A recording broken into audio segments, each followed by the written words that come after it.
어제 저는 여러분에게 이런 질문을 드렸습니다. 움직임은 상대적이잖아요. 우주선이 지구에서 멀어진 것이 아니라 지구가 우주선에서 멀어진 거라고 볼 수도 있지 않나요? 그러면 지구에 있던 쌍둥이가 더 젊어야 하는 거 아닌가요? 이 질문 솔직히 너무 합리적입니다. 상대성이론이 모든 운동은 상대적이라고 했으니까요. 그런데 오늘 이 완벽해 보이는 논리에 숨겨진 함정 하나를 찾아냅니다. 힌트를 하나 드리겠습니다. 여러분의 몸은 이미 답을 알고 있습니다. 지금 당장 버스를 타고 있다고 상상해보세요. 버스가 일정한 속도로 달리고 있을 때 눈을 감으면 자신이 움직이는지 전혀 알 수 없습니다. 창밖을 보지 않으면 정지해 있는 것과 구별이 안 됩니다. 이것이 바로 관성운동, 즉 등속 직선 운동입니다. 그런데 버스가 갑자기 급브레이크를 밟으면 어떻게 됩니까? 몸이 앞으로 쏠립니다. 눈을 감고 있어도 뭔가 변했다는 것을 압니다. 커브를 돌면 옆으로 밀립니다. 이건 느낌이 아니라 실제 물리적 힘입니다. 엘리베이터가 올라가기 시작할 때 다리가 무거워지는 느낌, 내려가기 시작할 때 살짝 붕 뜨는 느낌도 마찬가지입니다. 여기서 오늘의 핵심이 나옵니다. 등속 운동은 상대적입니다. 누가 움직이는지 구별할 수 없습니다. 그러나 가속은 절대적입니다. 가속하는 쪽은 반드시 그것을 몸으로 느낄 수 있습니다. 지구에 서 있든 우주선에 타고 있든 가속을 경험한 사람과 경험하지 않은 사람은 물리적으로 완전히 다른 상황에 놓입니다. 이것이 쌍둥이 역설의 열쇠입니다. 자, 이제 두 쌍둥이의 여정을 처음부터 천천히 따라가 보겠습니다. 지구에 남는 쌍둥이는 하늘, 우주선을 타는 쌍둥이는 별이라고 부르겠습니다. 출발 전 하늘과 별은 지구에서 나란히 서 있습니다. 같은 나이, 같은 시계, 완전한 대칭입니다. 이때까지는 정말 어느 쪽이 더 젊어질지 알 수 없습니다. 그런데 별이 우주선에 타고 엔진을 켜는 순간 모든 것이 달라집니다. 정지 상태에서 광속의 90%까지 가속하는 순간 별의 몸은 좌석에 강하게 눌립니다. 엄청난 힘을 느낍니다. 출발하는 이 순간 이미 대칭이 깨집니다. 하늘은요, 지구에서 편하게 서 있습니다. 아무것도 느끼지 않습니다. 두 쌍둥이의 경험은 첫 번째 가속에서부터 달라지기 시작한 것입니다. 등속 비행 구간이 시작되면 이 구간은 맞습니다. 별에서 보면 지구가 멀어지는 것이고 지구에서 보면 별이 멀어지는 것입니다. 이 구간만 놓고 보면 완전히 대칭적이고 둘 다 상대방의 시계가 느리게 가는 것처럼 봅니다. 어제 던진 질문이 여기에서만 성립한다는 것을 기억해두세요. 진짜 결정적인 순간은 별이 목적지에 도착해서 방향을 틀 때 찾아옵니다. 감속하고 멈추고 반대 방향으로 재가속합니다. 이 순간 별의 몸은 안전벨트에 매달려 앞뒤로 심하게 흔들립니다. 다시 한번 엄청난 힘을 느낍니다. 하늘은요, 여전히 지구에서 편하게 서 있습니다. 아무것도 느끼지 않습니다. 대칭이 또다시 깨지는 순간입니다.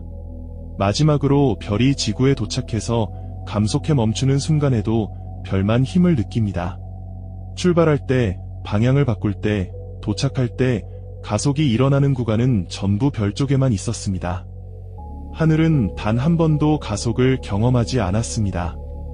여정 전체를 통틀어 두 쌍둥이가 겪은 것은 처음부터 끝까지 대칭이 아니었던 것입니다. 여기서 다시 처음 질문으로 돌아가 봅니다. 움직임은 상대적이잖아요. 지구가 우주선에서 멀어진 거라고 볼 수도 있지 않나요? 맞습니다. 등속 구간에서는 그렇게 볼 수 있습니다. 그러나 누가 진짜 움직였는가라는 질문은 의미가 없지만 누가 가속을 겪었는가라는 질문에는 명확한 답이 있습니다. 바로 별입니다. 이것이 역설이 아닌 이유입니다. 그런데 여기서 이렇게 물어볼 수 있습니다. 가속이 짧은 순간에만 일어났는데 그게 몇 년씩의 나이 차이를 만드는 게 말이 되나요? 정말 예리한 질문입니다. 저도 처음 이걸 배울 때 바로 이 질문이 들었는데요. 이 의문을 풀려면 시공간의 지도를 한번 그려봐야 합니다.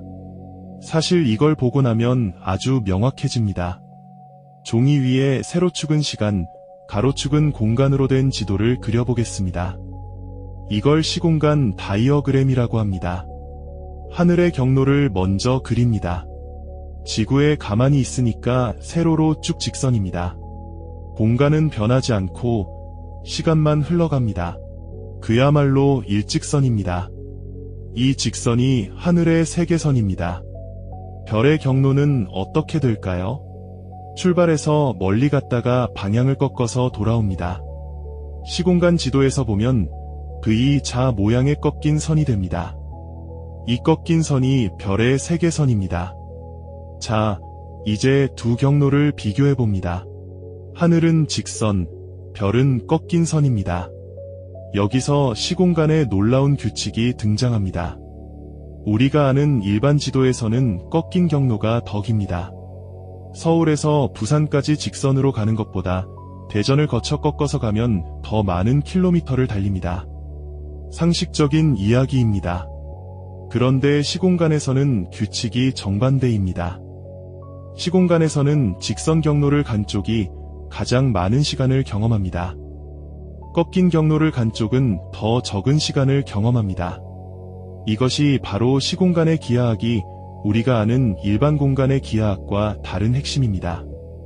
시공간에서는 똑바로 살아온 사람이 가장 풍부하게 시간을 경험합니다. 꺾어간 사람, 즉 가속을 겪은 사람은 그만큼 시간을 덜 경험합니다. 하늘은 직선을 걸었고 별은 꺾인 선을 걸었습니다.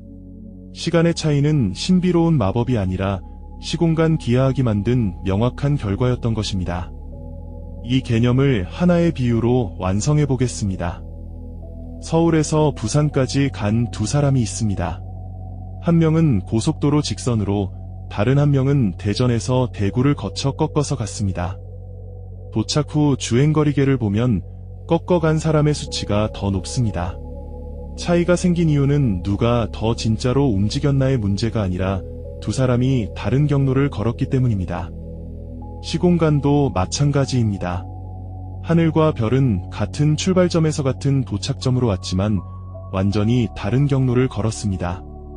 시공간에서 직선을 걸은 하늘이 더 많은 시간을 경험했고 꺾인 길을 걸은 별은 더 적은 시간을 경험했습니다. 별이 더 젊은 것은 그저 별이 시공간에서 다른 경로를 선택했기 때문입니다. 이제 숫자로 한번 느껴보겠습니다. 별이 광속의 90%로 날아간다고 해보겠습니다. 목적지까지 지구 시간으로 10년, 돌아오는데 10년, 총 20년이 걸립니다. 이때 로런츠 인수 계머는 약 2.29가 됩니다. 계산해보면 하늘이 경험한 시간은 20년, 별이 경험한 시간은 약 8.7년입니다. 같은 날 태어난 쌍둥이인데 다시 만났을 때 무려 11년이 넘는 나이 차이가 생겨 있습니다. 그런데 잠깐, 가속 구간은 아주 짧았을 텐데 어떻게 이렇게 큰 차이가 생기느냐고 물으실 수 있습니다. 중요한 것은 나이 차이의 대부분이 방향 전환의 순간에 집약된다는 것입니다. 별이 방향을 바꾸는 그 순간, 별이 지금 지구에서는 몇 년도인가를 바라보는 시점이 한꺼번에 크게 건너뜁니다. 마치 필름이 한 컷을 통째로 건너뛰는 점프컷처럼 하늘의 시간이 별의 방향 전환 순간에 몇 년씩 한꺼번에 쌓이는 것입니다. 이것이 바로 쌍둥이 역설의 진짜 해소입니다. 오늘의 핵심을 하나로 요약하면 이것입니다. 등속 구간에서는 둘이 대칭입니다. 하지만 가속은 별에게만 일어났습니다. 시공간의 지도에서 직선을 걸은 하늘이 더 많은 시간을 경험했습니다. 꺾인 경로를 걸은 별은 더 적은 시간을 경험했습니다. 쌍둥이 역설은 처음부터 역설이 아니었습니다. 잘못된 전제에서 출발한 잘못된 질문이었을 뿐입니다. 그렇다면 이건 이론일 뿐이지 않느냐고요? 아닙니다. 1971년 두 명의 과학자가 진짜 비행기에 원자시계를 싣고 지구를 한 바퀴 돌았습니다. 하나는 동쪽으로, 하나는 서쪽으로, 하나는 지상에 두고서 말입니다. 그리고 돌아왔을 때 세 시계의 시간이 실제로 달랐습니다. 예측값과 측정값이 정확히 일치했습니다. 내일은 이 실험, 하펠레키팅 실험의 이야기를 들려드리겠습니다. 본 영상이 유익하셨다면 구독과 좋아요는 다음 영상 제작에 큰 힘이 됩니다.